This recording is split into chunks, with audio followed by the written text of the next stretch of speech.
인사하겠습니다. 감사합니다. 사랑합니다. 축복합니다.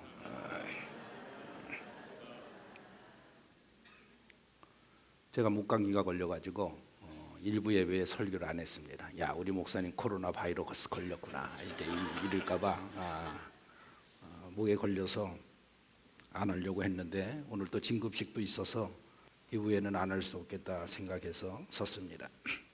이 신종 코로나 바이러스는 아직 마땅한 치료제가 없습니다. 그래서 이겨내는 방법은 면역력을 키우는 방법밖에 없습니다. 그런데 이 면역력 세포가 70%가 우리 장에 있다고 합니다. 장.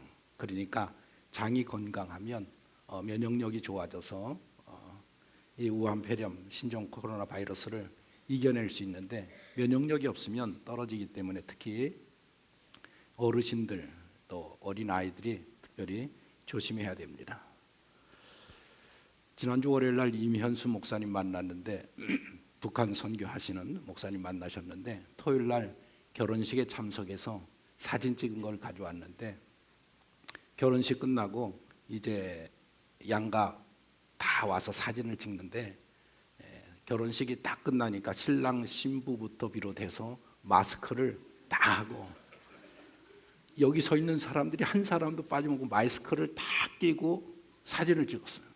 야, 평생에 기억하겠구나. 건강관리를 잘 스스로 해야 합니다. 2020년도 교회 표어는 하나님께 가까이 함이 내게 복이라 입니다. 우리 함께 읽어보겠습니다. 하나님께 가까이 함이 여러분들에게 진짜 복인 줄로 믿으십니까? 만약에 하나님께 가까이 함이 내게 진정한 복이라고 인정을 하면 우리가 해야 할 일이 있습니다. 하나님께 가까이 가는 구체적인 방법을 찾아서 행동으로 옮겨야 하는 일이 우리가 해야 할 일입니다. 지금까지 두 가지 구체적인 방법에 대해서 말씀을 드렸습니다. 첫 번째로는 우리 삶에 있는 우상 제단을 다 헐고 하나님을 예배하는 제단을 새롭게 쌓아야 된다. 2020년에는 정말 하나님만 예배하는 그런 제단, 그런 삶, 예배의 삶을 결심해야 된다. 두 번째로는 기도하는 생활이라고 했습니다. 기도하는 생활을 시작하셔야 합니다. 시골 교회에서 이런 일이 있었다고 합니다. 집사 임명을 받아서 처음으로 이제 재직이 된 한 집사님이 수요 저녁 예배 대표 기도를 이제 맡게 되었습니다. 신앙생활하면서 처음으로 강단에 와서 처음으로 대표 기도하는 거니까 얼마나 떨리겠습니까? 정성껏 준비를 해서 아주 일찍 교회를 가서 준비를 했습니다. 시간이 되어서 강단에 올라서 떨리는 목소리로 이제 써온 기도문을 읽어나가기 시작했습니다. 그런데 날벼락이 떨어졌습니다. 갑자기 정전이 되어서 온 성전이 깜깜하게 되었단 말입니다. 원고가 보이지 아니하는 겁니다. 예배당도 깜깜해졌고 머리도 깜깜해졌는데 진행이 안 되니까 여기 앞에 앉아 계신 권사님이 나가서 이렇게 이제 말씀을 하셨답니다. 예수님의 이름으로 간절히 기도했습니다. 그리고 마쳐 예수님의 이름으로 간절히 기도했습니다 하고 마쳐. 그 말을 듣고 이 집사님이 기도를 마치는데 당황을 하셔가지고 이렇게 마쳤습니다. 예수님의 이름으로 간신히 기도드렸습니다. 우리가 간신히 기도드리는 기도도 하나님은 기뻐 받으시는 것입니다. 우리가 기도의 삶을 살면서 하나님 앞에 가까이 다가가야 된다 말입니다. 오늘은 세 번째로 하나님께 가까이 하는 방법은 바로 성경 말씀을 읽는 것입니다. 2020년에 하나님께 가까이 나가기를 원하면 우리가 성경 읽는 생활을 해야 되는데 성경 읽는 것이 생활 습관이 되어야 된다는 것입니다. 하버드 인생 특강이라는 책을 제가 읽고 있는데 책이 너무 좋습니다. 우리 청년들, 청소년들 꼭 읽었으면 좋겠는데 이 책은 마이클 샌들이라는 하버드 대학 교수를 비롯한 10명의 교수들이 하버드에 강의하는 교수들이 쓴 강의 내용을 정리한 그런 책입니다. 로자베스 모스칸터라는 그 교수가 습관에 대해서 강의를 했는데 무슨 말을 했는가 하면 이런 말을 했습니다. 좋은 습관은 사람의 신경계에 존재하는 도덕적 요소로 이것을 끊임없이 개발하면 평생의 그 이로움을 누릴 수 있다. 좋은 습관이라는 것은 우리의 신경계에 존재하는 도덕적인 요소라는 것입니다. 그것을 잘 개발하면 평생의 그 이로움을 누릴 수 있다. 그래서 모스칸트 교수는 뭐라고 했는가 하면 좋은 습관이 성공의 열쇠다라고 이야기를 했습니다. 노벨상 수상자 10명이 모인 자리에서 거기에 이제 한 과학자가 있었는데 기자가 물었답니다. 성공을 거두는데 가장 중요한 것을 어디서 배우셨습니까? 라고 했더니 유치원에서 배웠습니다. 아니, 유치원에서 어떤 것을 배우셨습니까? 습관을 배웠습니다. 유치원에서 뭘 배웠다고요? 습관을 배웠습니다. 자기의 것은 아니면 손대지 말고 물건을 잘 정리하고 잘못을 알았으면 고치고 그런 습관들을 유치원에서 배운 것이 오늘날 성공을 거두는데 가장 중요한 것이 되었다라고 이야기합니다. 그래서 습관이 성격을 만들고 성격이 그 인생을 좌우하게 된다라고 이 교수가 이야기를 했습니다. 그 책에는 헨리 포드에 대한 예화도 실려 있었습니다. 전 세계 자동차 업계의 선두주자였었던 이 포드사를 설립한 헨리 포드 이야기인데 첫 직장을 구한 이야기가 그 책에 있습니다. 어떻게 구했느냐? 쓰레기를 주우면서 첫 직장을 구했다라는 것입니다. 헨리 포드가 학교를 졸업한 후에 자동차 회사에 지원을 했습니다. 그런데 보니까 다른 지원자들이 학력이 너무 높아서 자기는 이 회사에 들어갈 수 없겠구나 좌절을 했습니다. 그래도 일단 면접은 바로 가야 되겠다 그래서 면접을 보러 갔다라는 것입니다. 화장실 앞에서 이렇게 대기하고 있었는데 이 헨리 포드 눈앞에 화장실 앞에 휴지 몇 개가 떨어져 있는 게 눈에 보였다라는 것입니다. 자기도 모르게 휴지를 줍는 습관이 들어서 그 휴지를 주워가지고 쓰레기통에 넣었다라는 겁니다. 그런데 바로 그 순간에 지나가던 회장이 그 모습을 보았단 말입니다. 그래서 문을 열고 면접을 보기 위해서 사무실 문을 열고 들어가니까 들어가는 동시에 회장이 포드씨 채용됐습니다. 그렇게 해서 채용이 됐다는 것입니다. 그러니까 무심코 한 행동, 자기의 습관이 그가 취업하도록 만들어 주었다라는 예화가 그 책에 있었습니다. 윌리엄 셰익스피어가 이런 말을 했습니다. 같이 한번 읽어보십시다. 시작.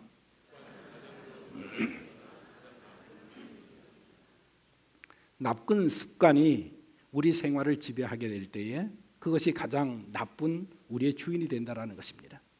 우리는 매일 습관 속에서 생활하고 있고 생각이나 말 한마디, 행동 하나까지 모두 습관의 영향력을 받습니다. 셰익스피어는 이런 경고도 있습니다. 나쁜 습관은 당신의 성공, 명예, 즐거움을 모두 방해할 것이다. 그러니까 인생을 살아가면서 나쁜 습관은 고쳐야 되고 좋은 습관은 길러야 한다는 것입니다. 좋은 습관 중에 하나가 뭔가 하면 바로 독서입니다. 지난주 국민일보의 야구의 전설인 이만수 선수 인터뷰 내용이 실려 있었습니다. 삼성 라이온스에서 첫 영구 결번 그런 선수로 지정되었고 한국인 최초로 메이저리그 코치를 했고 그리고 지금 라오스라는 나라의 야구의 아버지로 불리는 분이 이만수 선수입니다. 이 이만수 선수를 만나서 기자가 독실한 크리스찬인데 질문을 했습니다. 꿈을 이루기 위해서 청년들에게 꿈을 이루기 위한 팁을 좀 주십시오. 그랬더니 3가지만 했으면 좋겠습니다 라고 이야기했습니다. 첫째가 뭔가 하면 책을 읽으라는 겁니다. 다른 사람의 인생을 배울 수 있는 게 책입니다. 두 번째, 세 번째로는 일기와 일지를 쓰라는 겁니다. 일기는 나를 돌아보는 것이고 일지는 전문적으로 자신을 분석하는 겁니다. 그래서 꿈을 이루기 위해서는 책을 읽어라, 독서하는 습관을 들이라고 이만수 선수가 젊은이들에게 조언을 하고 있습니다. 저희 교회 출석하셨던 서울대학 인문학 명예교수는 우리 최명욱 교수님, 저하고 사석에서 늘 하시는 말씀이 뭔가 하면 고등학교 2학년이 되기 전까지 고전 100권을 반드시 읽어야 된다. 몇 권을 읽어야 된다고요? 우리 목사님들이 지난 주간에 목사님 설교가 바뀌었어요. 그래서 바뀌었어요. 왜 바꿨어요? 청소년들이 별로 듣지 않는 것 같아서 내가 바꿨어요. 그래서 아쉽다 그러더라고. 잘 들어요. 인문서적 몇 권을 읽어야 된다고? 고등학교 2학년이 되기 전까지 100권. 왜냐하면 그 인문서적이 100권을 읽는 동안에 가치관을 설정해주고 인생관, 철학관을 이렇게 세팅해주기 때문에 고등학교 2학년 이후에도 많은 책을 읽으면 도움이 되지만 고등학교 2학년이 되기 전까지 책을 많이 읽어야 자기의 이 사람됨, 가치관, 인생관, 철학관을 바르게 형성해 준다는 것입니다. 키케로는 독서의 중요성을 이렇게 말했습니다. 같이 읽어보겠습니다. 시작.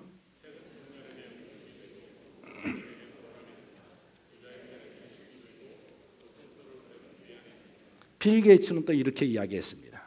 같이 읽습니다. 오늘의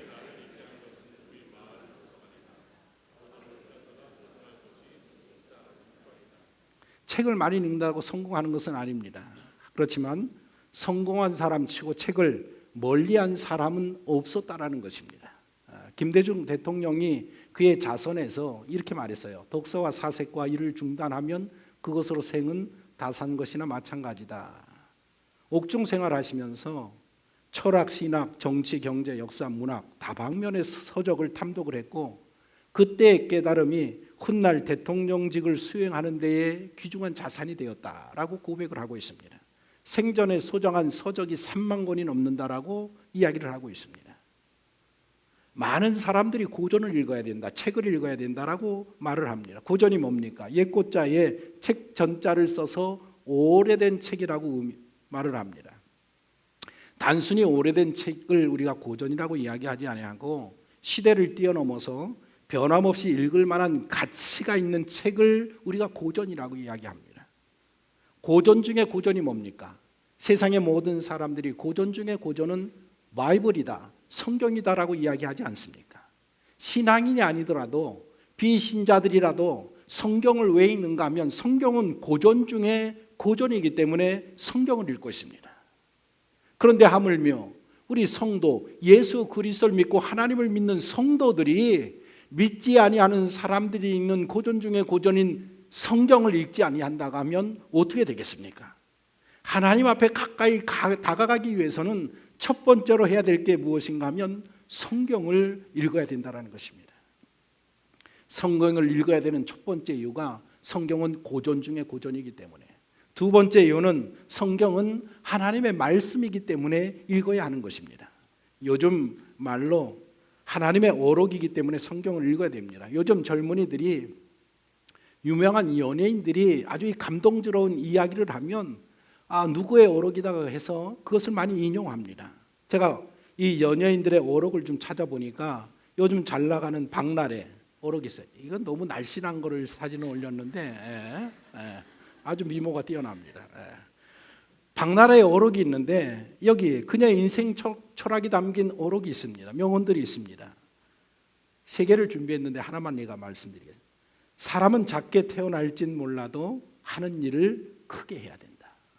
자기는 작게 태어나도 큰 일을 하는 것이 꿈이라는 그런 이야기. 이순신 장군 어록도 있지 않습니까? 신에게는 아직도 몇 척의 배가 남았다고요? 12척의 배가 남아있사옵니다. 나폴레옹의 어록도 있습니다. 내 사전에 불가능은 없다. 1%의 가능성, 그것이 나의 길이다. 이런 어록을 남겼습니다. 사람들은 사람들의 어록에도 감탄하고 감당합니다. 유명한 연예인의 어록에 감동하고 감탄하여서 그 어록들을 인용하여 사용하고 있단 말입니다. 사람들의 말에도 감동하는데 하나님의 말씀에는 얼마나 많이 감동할 내용들이 있겠습니까? 우리가 읽어보지 아니하여서 그렇지 하나님의 말씀을 쭉 읽어보십시오. 우리가 인용하여서 사용할 수 있는 하나님의 말씀들이 얼마나 많은지 알 수 없습니다. 이만수 선수에게 기자가 마지막에 물은 게 뭔가 하면 오늘 청년들에게 힘이 되는 성경 구절을 하나 소개해 주십시오 라고 했더니 주저하지 아니하고 뭐라고 했는가 하면 에스더 4장 14절입니다. 이때를 위해 하나님은 여러분을 선택했습니다. 이때를 위해. 그러니까 이만수 선수는 벌써 성경을 많이 읽고 있기 때문에 질문을 하면 거기에 딱 답변이 나와서 오늘 청년들에게 하고 싶은 이야기가 뭔가 하면 당신들을 이때를 위해서 하나님이 이 세상에 보내시고 준비시키고 계시다라는 것입니다. 성경을 읽어야 되는 두 번째 이유는 하나님의 말씀이기 때문에 그렇습니다. 세 번째 이유가 있습니다. 같이 읽어보십시다. 시작.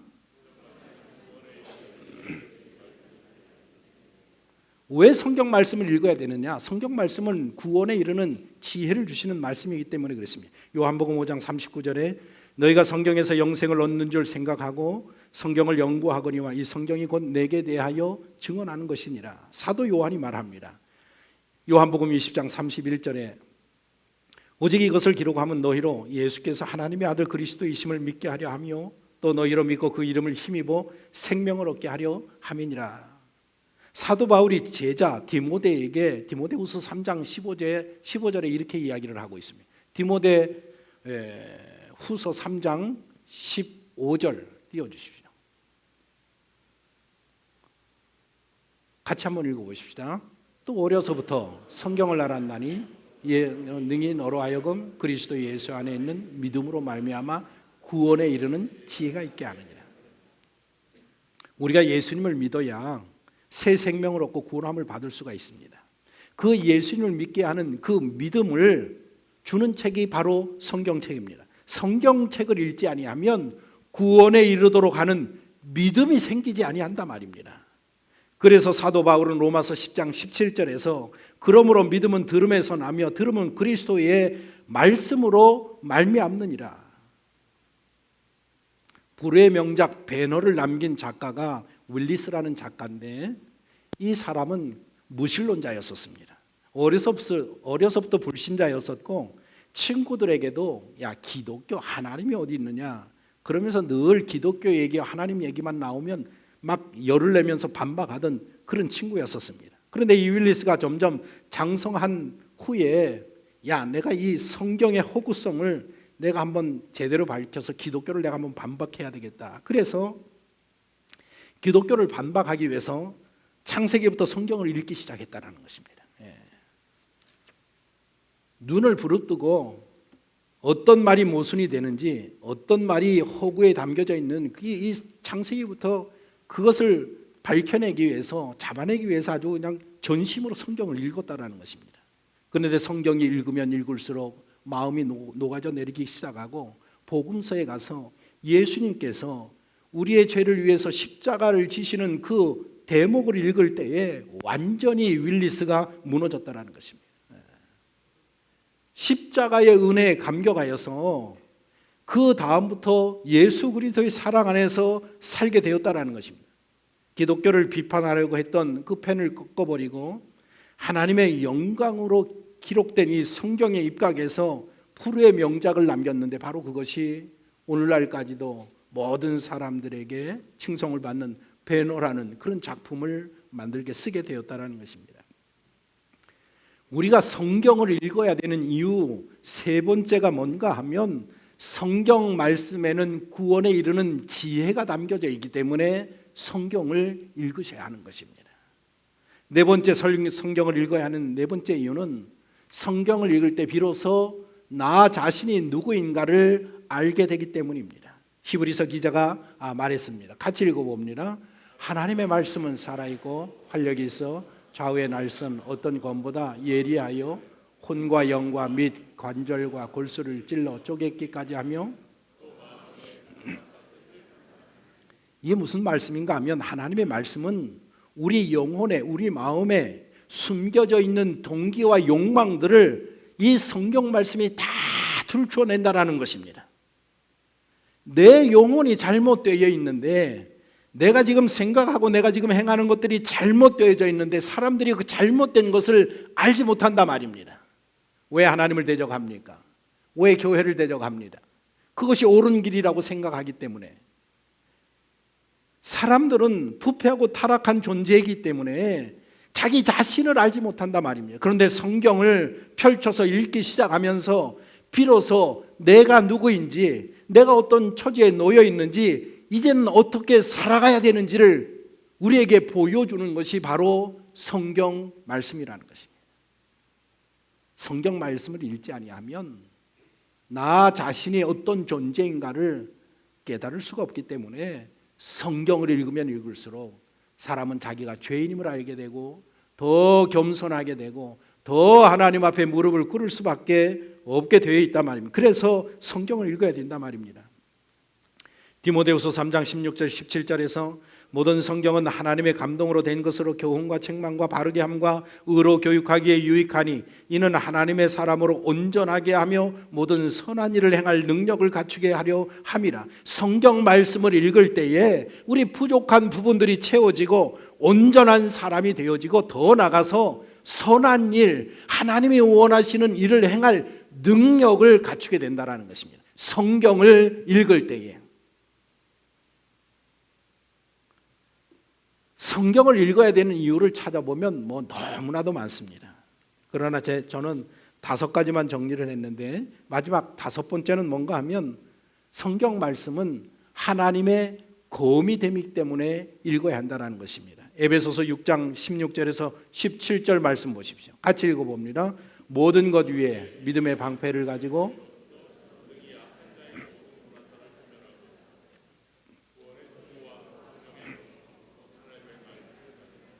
에베소서 보면 우리 성도들의 삶은 세상에 나가서 영적인 악한 영들과의 싸움이 우리의 인생, 우리의 삶인데 이 악한 영들과의 싸움을 싸우기 위해서는 매일마다 하나님이 입혀주시는 전신갑주를 입어야 된다.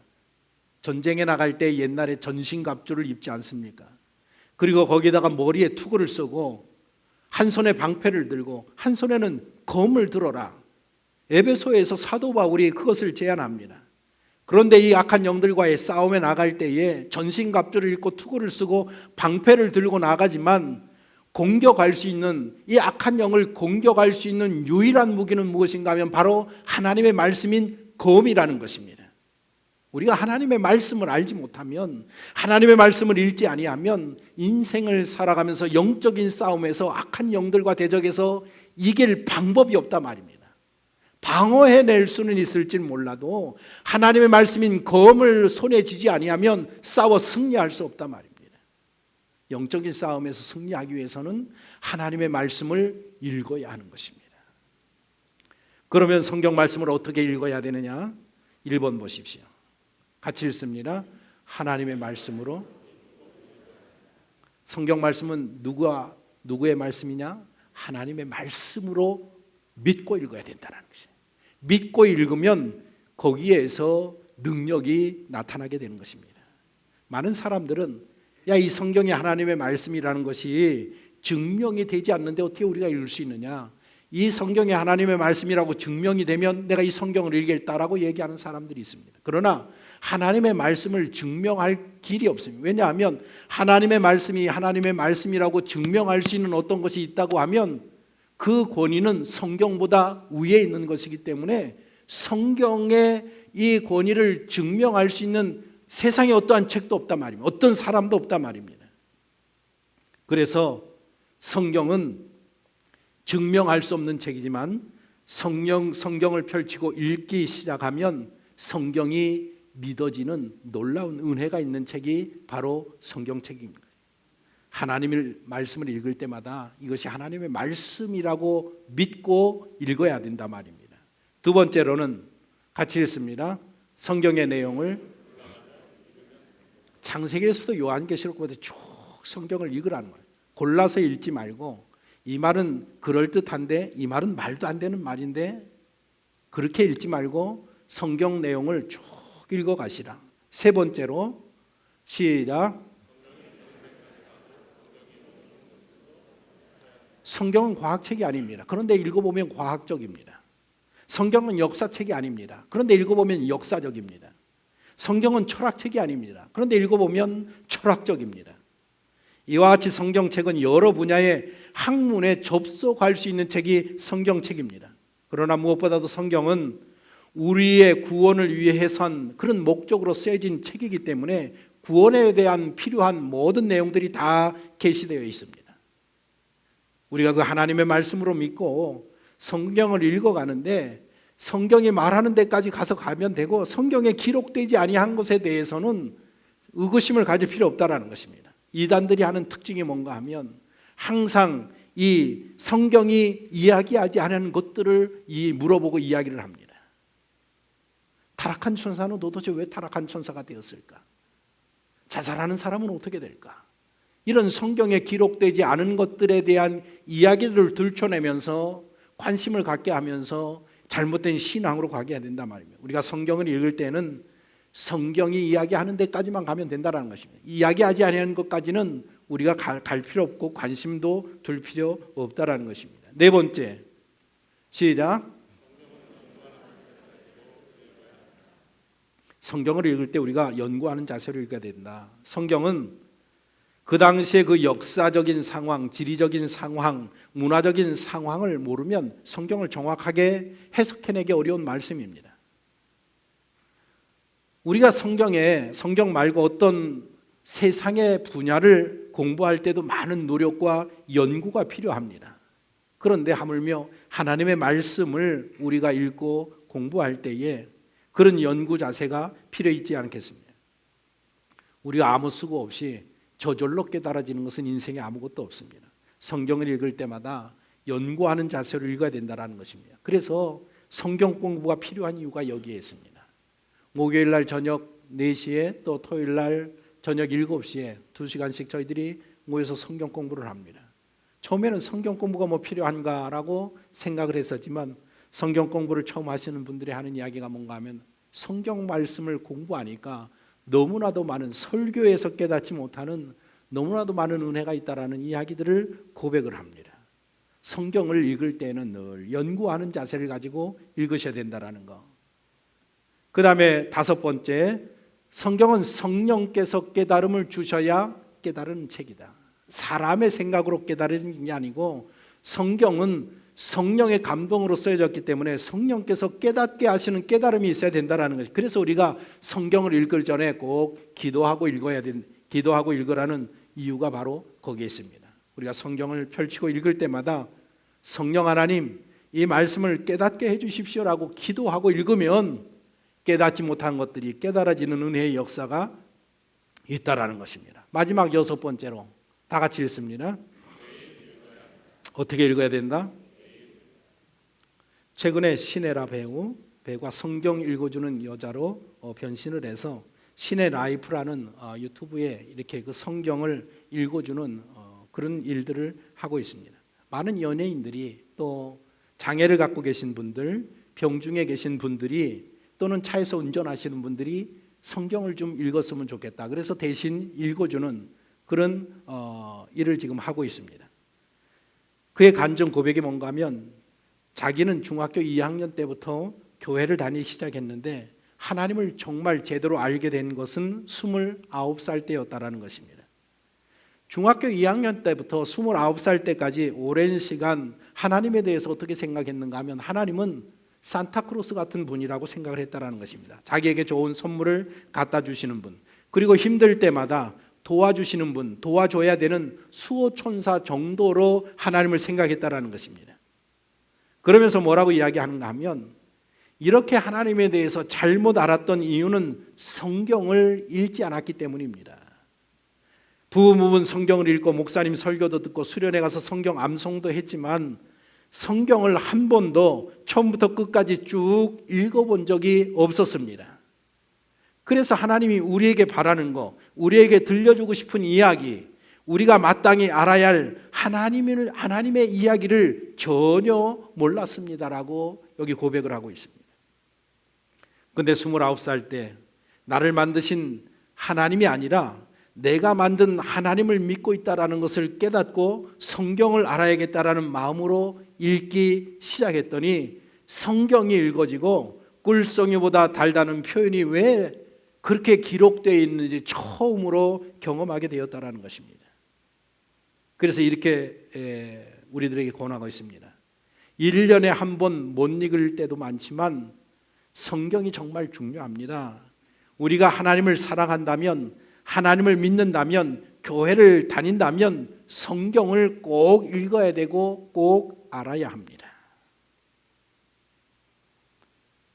절대 변하지 않을 것 같은 사람도 예수님을 믿고 신앙생활을 하고 성경을 읽으면 변화되기 시작합니다.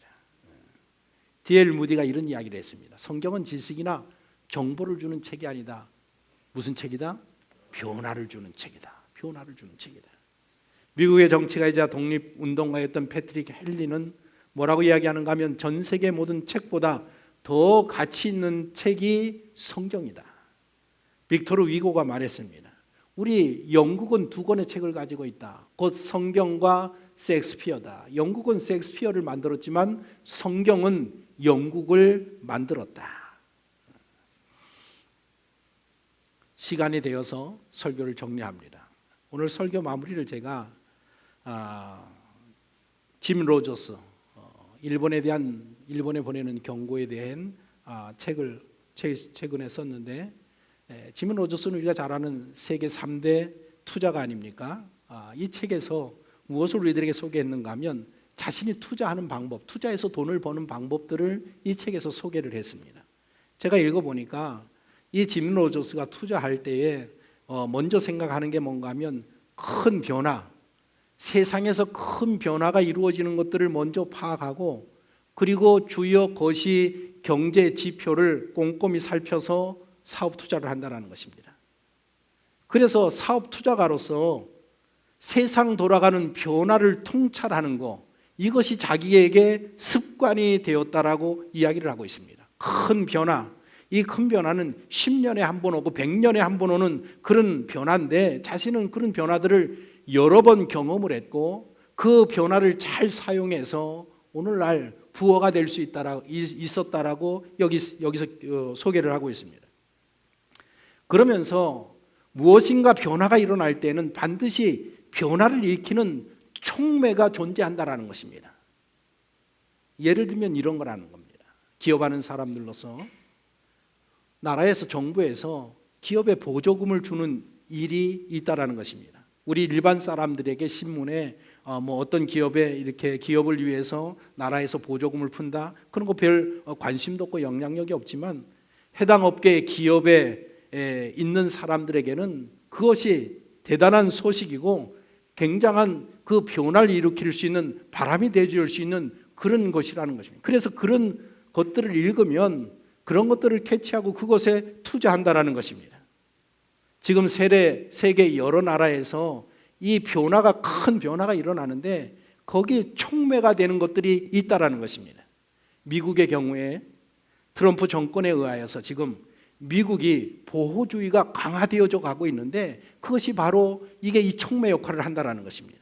북한의 경우에 김정은이라는 젊은이가 나타났는데 이게 한반도 남북 통일을 이루는 분위기를 고조하는 촉매 역할을 지금 하고 있다라는 것입니다. 러시아의 경우에 푸틴이라는 사람이 극동 지역에 개발하기 지금 시작한다는, 이것이 큰 변화를 이루는 그 촉매 역할이 되고 있다는 것입니다. 큰 변화를 파악하려면 작은 변화를 눈여겨봐야 되는데, 예를 들면 김정은이가 스키 리조트를 건설했다. 그냥 신문에 한번 났습니다. 그런데 김정은이가 미사일을 발사했다 하는 것은 신문에 계속해서 비중 있게 보도를 하는데 스키 리조트를 건설했다, 이런 것들은 별로 비중 있게 보지 않는다라는 것입니다. 그러나 짐 로저스 자기 눈에는 미사일 발사보다 이 스키 리조트를 건설하는 이것이 더 중요한 변화가 된다라는 것입니다. 지금 북한이 어마어마한 변화의 단계에 들어있다라는 것입니다. 당신이 투자에 성공해서 풍요로운 인생을 살기를 원하면 세상이 변화되어지는 것을 볼 수 있어야 되는데, 그 변화 속에서 그 변화를 이루고 하는 촉매 역할을 하는, 촉진 역할을 하는 그것이 무엇인가를 집어낼 수 있어야 된다는 것입니다. 여러분들 2020년에 하나님께 가까이 함이 내게 복임이니라 표를 가지고 우리가 달려가고 있습니다. 하나님께 가까이 다가가기 위해서는 세 가지를 제가 말씀했는데, 내 삶의 우상을 완전히 다 허물어 버려야 된다. 두 번째로 기도의 생활을 시작해야 된다. 세 번째로 성경을 읽기 시작해야 된다. 성경을 읽기 시작하는 것이 아무것도 아닌 것 같은데 2020년에 내 인생에 큰 변화를 일으킬 수 있는 촉매 역할을 하는 것이 바로 무엇인가 하면 성경을 읽기 시작한다는 것입니다. 올해는 성경 일독하기를 바랍니다. 일독하시겠습니까? 여러분들 일독하시라고 들어오는 입구에 쫙 붙여놨습니다. 쫙 붙여놨습니다. 우리 옆에 분에게 올해는 성경을 읽읍시다. 영혼 없는 지금 이야기 대화를 하고 있어요. 스피릿을 담아서, 영혼을 담아서 올해는 성경을 반드시 읽겠습니다.